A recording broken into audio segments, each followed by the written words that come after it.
বেরিয়েছি সন্ধ্যাবেলা, সন্ধ্যা টন্ধ্যা দিয়ে একটু বাবুকে নিয়ে ঘুরতে। আজকে তো বাবুর জন্মদিনের বাংলার ডেটটা পড়েছে, আর কালকে ছিল ইংরাজি ডেটটা, তো হিসাব মতো আজকেও বাবুর একটা জন্মদিন।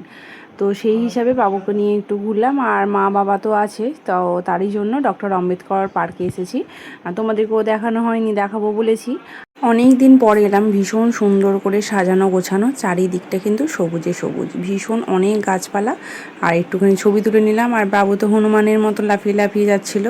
তো যাই হোক, চলো এবার ভেতরে ঢুকে গেছি। টিকিট কাটা হয়ে গেছে, বেশি টিকিট না, এক একজনের 5 টাকা টিকিট যেটা দেখলাম।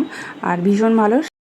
এগুলো সব নতুন করে করছে এখন, এগুলো কিন্তু কিছু চালু হয়নি, কাজ হচ্ছে এখনো প্রচুর। ওখানে প্রচুর গাছ লাইটিং দিয়ে সব সাজাচ্ছে, দেখো ট্রাকচারে একটা গাছ বসানো আছে, কত সুন্দর লাগছে।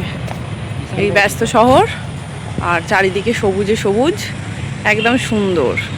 আর এটা পুরোটাই ডক্টর আম্বেদকরের জীবনীটা তুলে ধরা হয়েছে, পুরোটা, একদম পুরোটা। আর এই হচ্ছে ইনি ডক্টর আম্বেদকর। মানে ফোয়ারা টাইপের ছিল, এখন অফ হয়ে গেছে। এখানে মা বাবা ফোনে কথা বলছে, বাবু কিছু একটা বলছে, ও ঘাসে নামবে। দেখি বাবু একটু দাঁড়া।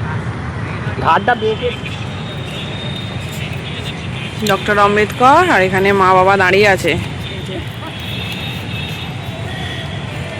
বাবুর বাবা। এটা তো ঘুরে এলাম, 7:30 পর্যন্ত টাইম, বন্ধ করে দিয়েছে, বার করে দিয়েছে আমাদেরকে। আমরা এসেই মাঠটার মধ্যে বসে আছি, দেখো ডক্টর আম্বেদকরের স্ট্যাচু এখানে। আর এখানে আমরা সবাই খেতে বসেছি একটুখানি। বাড়ি থেকে চিড়ে ভাজা চিপসের প্যাকেট এনেছিলাম। দেখি চিড়ে ভাজাটা কিসের গো? হলদিরামের। ওখানে বাবা বসে আছে, বাবু, এখানে বাবুর বাবা, এখানে আমার মা। দেখি আমার মা একদম সবুজে সবুজ হয়ে গেছে। ও এই যে বাবু। তো চলো আমরা একটুখানি গল্প গুজব করে নিই, খাওয়া দাওয়া করে নিই।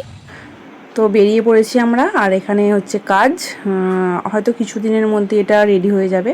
আর বাবু আর ওর বাবাদের স্কুটি করে এসেছিলো, ওরা চলে গেছে, কাজ আছে। আর ধরেছি আমরা বাড়ির পথ। তো দেখা হবে পরের একটা নতুন ভিডিও।